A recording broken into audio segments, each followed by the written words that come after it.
Welcome to the Kamado Show. I'm Brandon. And I'm Coley. We are the brother-sister anime duo. And not in a love you like a brother-sister kind of way, but as in go ask our mom. She's the same person.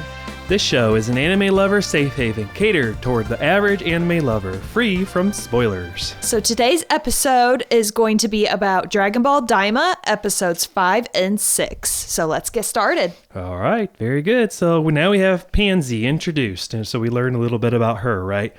Yeah. So Glorio tells Panzy Goku is from the second demon realm. So why do you suppose that he does that? Just to try to pass Goku off as he is actually from the demon realm? He's supposed to be here? I think so. Perhaps just being able to navigate without causing any problems or getting people's attention. I think since they're really kind of trying to sneak around so far on things and just navigate through without getting attention. Well, I don't know. What do you think? Yeah, probably just to try to keep as low profile as possible.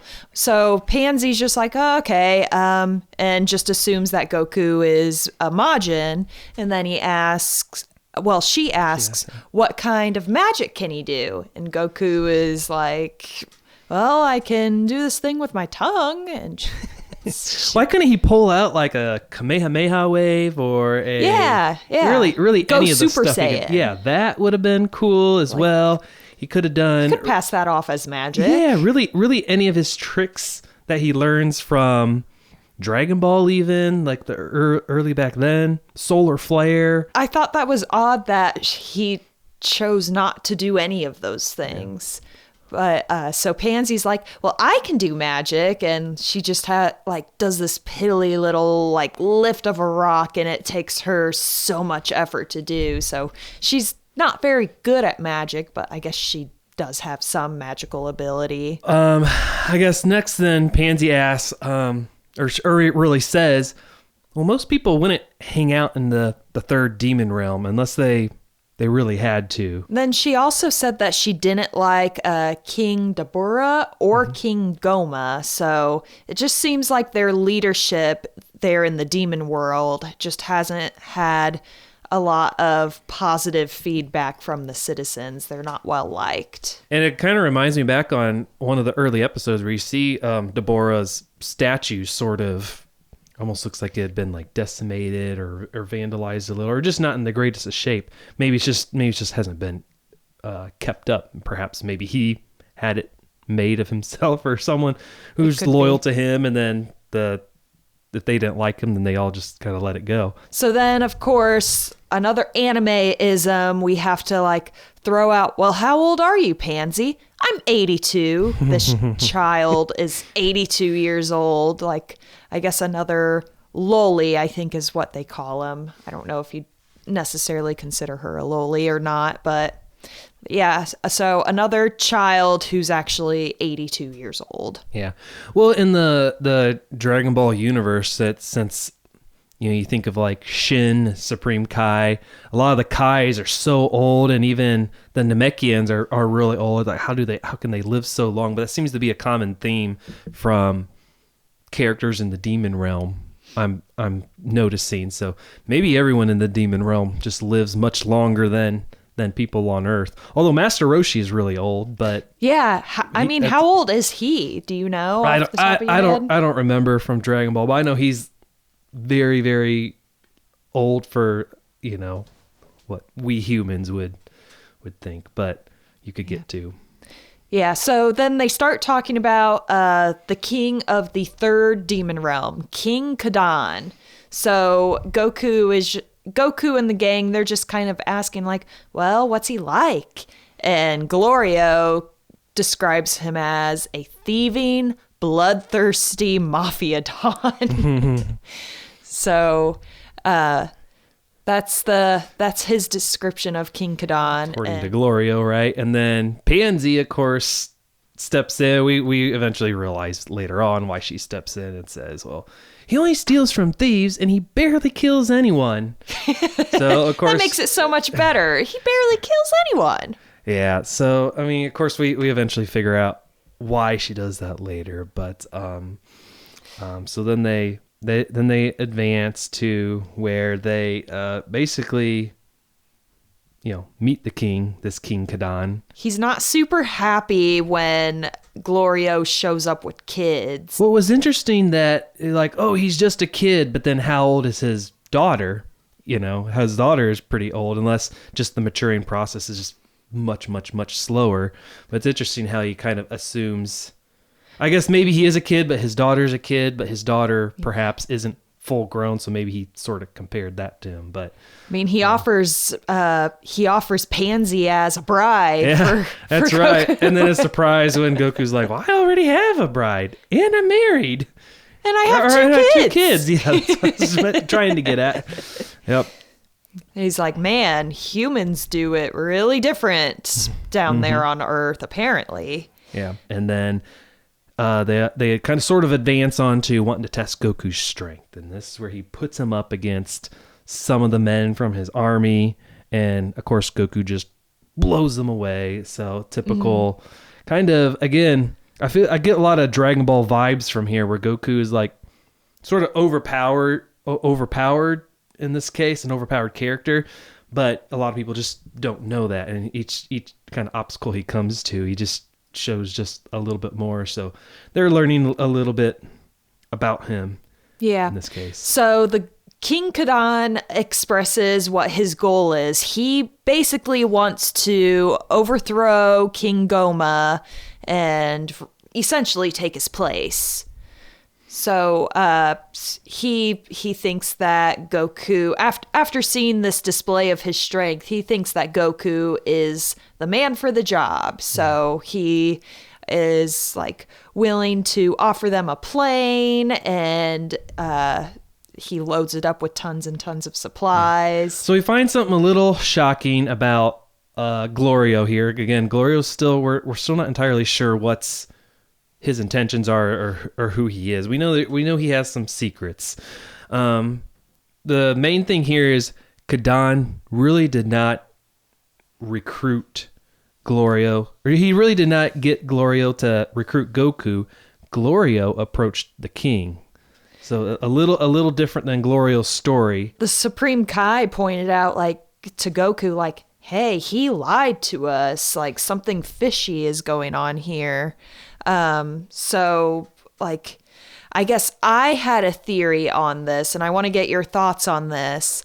So the King Kadan, I think he was offering some sort of reward for anyone who can overthrow King Goma. So I think Glorio is a hitman of some sort. Like, he's just kind of, name your price, I'll figure it out and get the job done. It's an interesting idea, and it wouldn't, it would make sense because, and we'll get to this later, perhaps his interaction with Dr. Arenzu that we saw earlier, and then in the next episode, which we're also going to cover on this podcast episode as well.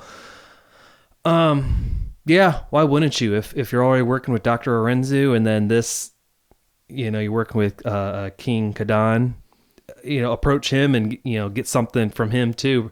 Glorio seems to have a few kind of secret goals, I think. It seems like he's kind of willing to do whatever it takes to accomplish those goals too, even if they might be like some underhanded methods. So then he also kind of was talking to the king and said, like, well, we have a second crew who was planning on meeting us here, but they didn't know about the pin code.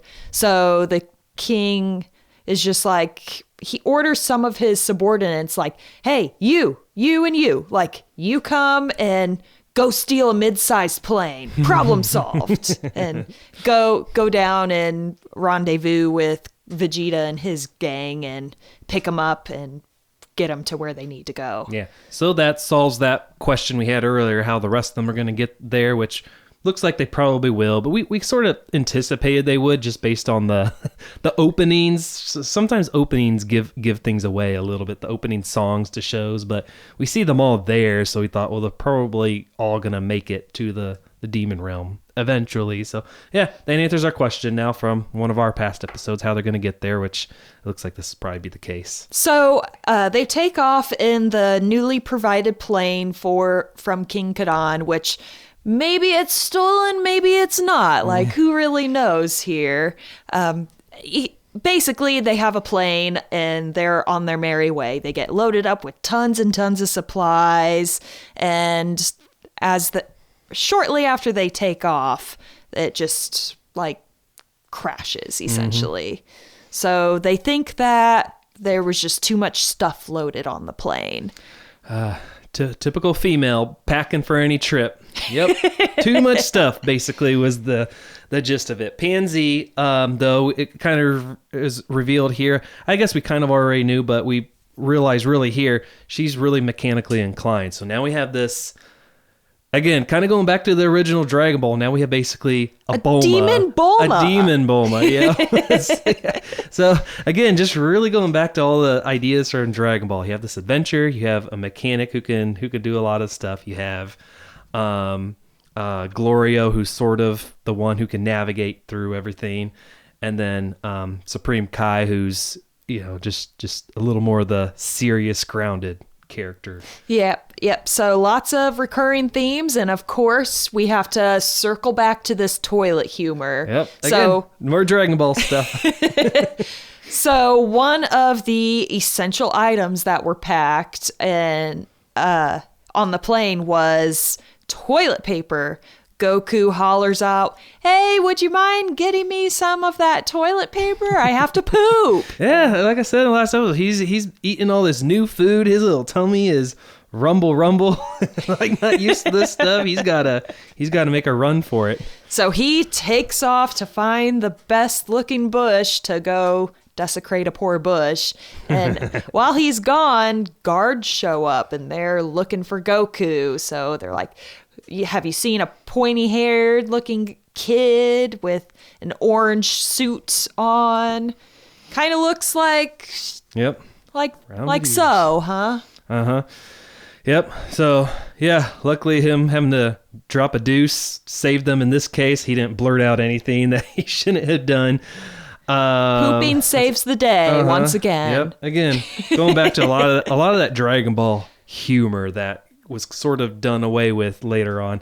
Of course, at least now Goku knows what the difference between boys and girls are, which he didn't in Dragon Ball. But here it's not as big of an issue because, like, as Supreme Kai was saying, it's like, well, we don't really have boys and girls like you guys classify things as, which is interesting because they still call people my brother, my sister. They use she and him, so they still have genders, but I don't quite understand how that works. Like, how do they determine who's a boy and who's a girl? What's going on below the belt? Because, Goku, how he find out in Dragon Ball, he just reach down there and touch him. Or women just touch him up top and be like, either one. You're missing something. Yeah, he's like, I just wanted to know if you were a boy or a girl. He would just, oh my God. Yeah, I forget if it was like Krillin he touched down there, or maybe he touched Bulma. I just want to know if you were a boy or a girl is all. My gosh. The innocence. Yeah. Not an issue now. At least he knows the difference between that. Yeah. I think he's grown a little bit in maturity, at least on that level. But so we get into the Supreme Kai's background now. Mm-hmm. So we're kind of getting into learning more about the Supreme Kai. So I guess Glins are born from trees every few centuries. So yeah. I guess they're plants, sort of. That's very interesting how they are born that way. And then Goku mentions how they only drink water. So I mean, kind of like Namekians. Although Namekians aren't born from trees, they're just born from eggs shot out of the mouths of other Namekians. But yeah, interesting. I think he even says like, you like drink water. Does that mean you're a plant? And but yeah, that is very interesting. Learning his background, and they even when he says his name, he says Shin, which if you recall from Dragon Ball Z, that's how he's introduced. Which at the time I thought Shin was just sort of a undercover name when he was in the World Martial Arts tournament. Him and Kamado. Um, when so his name's he goes by Shin, so that he actually was his real name, or we know him as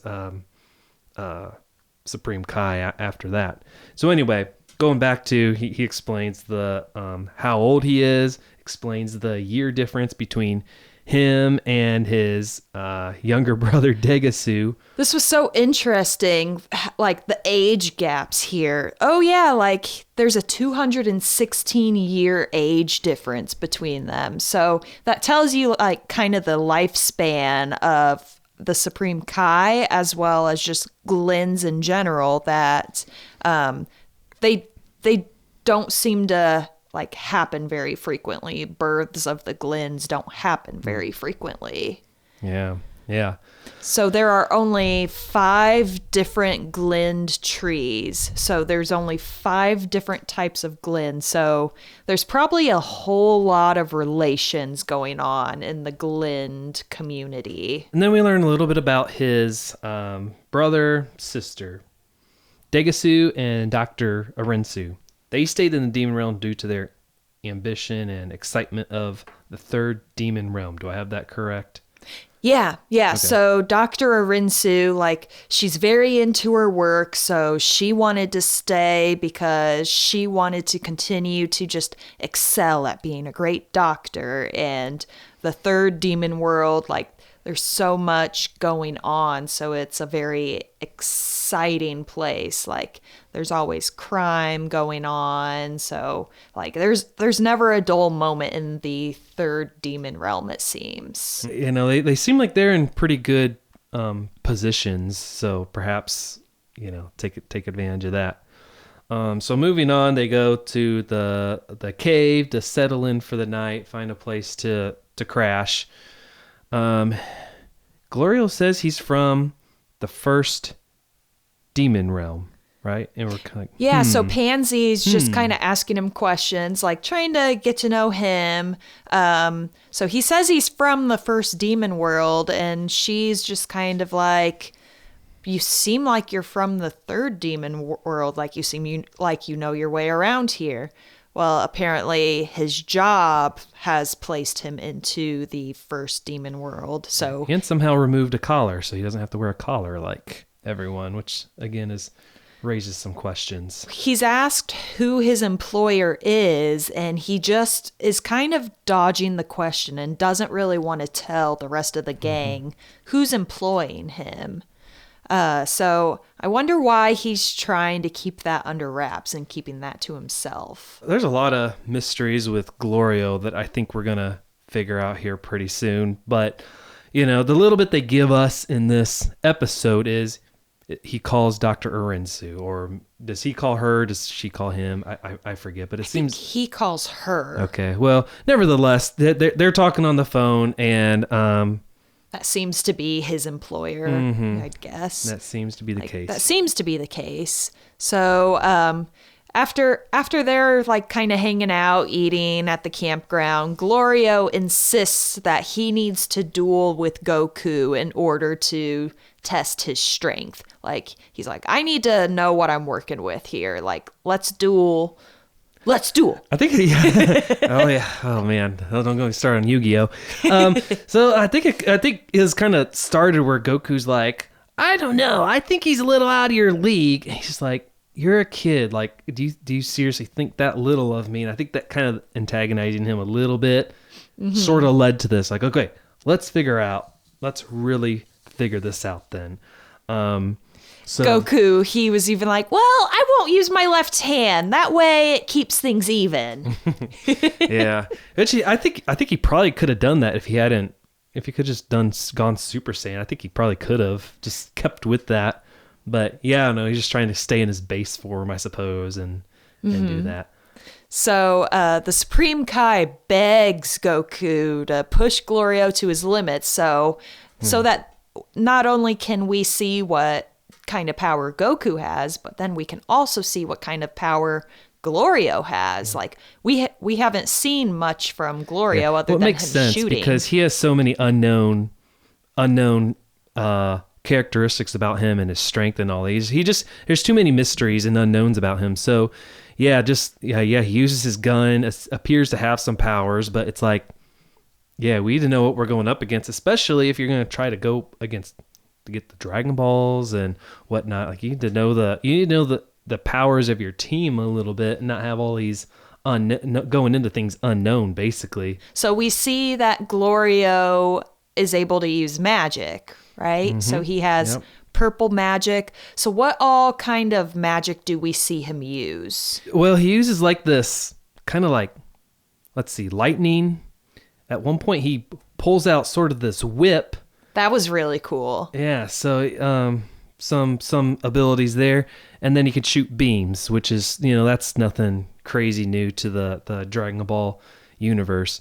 But yeah, it doesn't do a whole lot against Goku, especially the beam, especially when he goes Super Saiyan. I don't know about you, but I just felt the rush of nostalgia when Goku decided to go Super Saiyan. He was doing his like screaming power up. I'm like, man, this is just like back in the day, the first time we see him do his first Super Saiyan. Yeah. Not quite as dramatic, but yeah, it definitely took him a little bit of time to transform. It wasn't just a kind of snap like it's sort of turned into lately, in the later Dragon Ball Z episodes where but he did say like, oh yes, I can turn Super Saiyan in this childlike form, something along those lines. So it probably took a little bit with his younger body to figure out exactly how to do it and sort of recall that feeling and channel that a little bit. But I feel like that's sometimes sort of a common thing when you go on like a long break and then they have to turn Super Saiyan. Like, okay, we haven't seen them do this in a while. Let's, build the drama a little bit. And we're about to show our enemies the Super Saiyan for the first time or show other characters Super Saiyan for the first time and we haven't seen this before. So which Super Saiyan form would you say is your favorite? Like, would you have a favorite? Super Saiyan, just the first one, or Super Saiyan 2? Because it was a little exciting when in like the Cell Saga we're like, I think there's a way to go beyond Super Saiyan, and like I think that was about it. Maybe Super Saiyan. After a while, I just so tired of all the transformations. I mean, I know that's what Dragon Ball Z is. Dragon Ball Z, Super, what have you, Daima, even. Not necessarily Daima, just Dragon Ball Z and Super, I guess even a little bit of GT if you count that. But just tired of the transformations and the like, oh, I'm just like 10 times stronger now, and like somehow planets aren't blowing up still, like, or they could do it before the days of Super Saiyans. They could just blow up planets just in their base form, and now how many times stronger are they now? And the power scaling isn't exactly consistent always in Dragon Ball Z. I keep saying Dragon Ball Z, Dragon Ball in general. So anyway, what about you? What's your favorite transformation? I just think that I like the classic, like just the original Super Saiyan. Just, I don't know. It adds the chills. It doesn't have the same effect for the other ones. Like, oh yeah, I've seen you be powerful. Like the very first one is just kind of near and dear to my heart. Just like it separates the humans from the Saiyans in a sense. Just kind of you're able to go above and beyond what any human is capable of doing. Did you, by the way, side note, have you ever seen that one of the Dragon Ball movies where Krillin goes Super Saiyan? What? Yeah. It's a total mistake by the animators, but you see the Saiyans with their gold energy around them. And Krillin has hair then. He has dark hair, and they must have forgotten he was there, and they put Super Saiyan around him too. Really? Krillin goes Super Saiyan for a moment. Did his hair change colors? No, his hair wasn't change colors, but he had the yellow glow around him. Oh my gosh, that is so funny. That to this day bothers me so much. That had to have been an old movie, right? I want to say it might have been one of the movies with Cooler in. I think, if I remember right. Okay. I should go see which one that is, unless it was one of the Android ones. But I want to say it was something with cooler because I think it was like Krillin, Gohan, maybe Go, Ten, and Trunks. Maybe I don't know if Goku and Vegeta were around at that moment, but yeah. our boy, which they say he's the strongest human.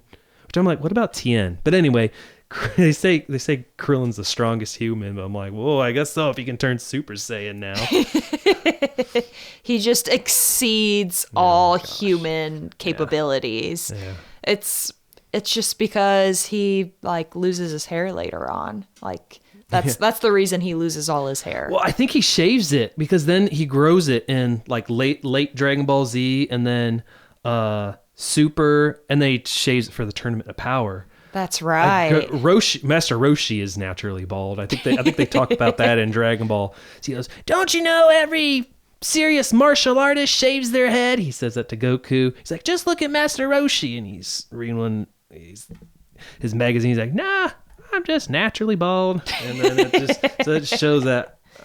Anyway, he lets it grow out once he kind of settles down with 18 and has kids and stuff. Yep, he's a family man now, so he can just kind of set that aside and just focus on police work. Yeah. Just settle into a normal white picket fence kind of life. Mm-hmm.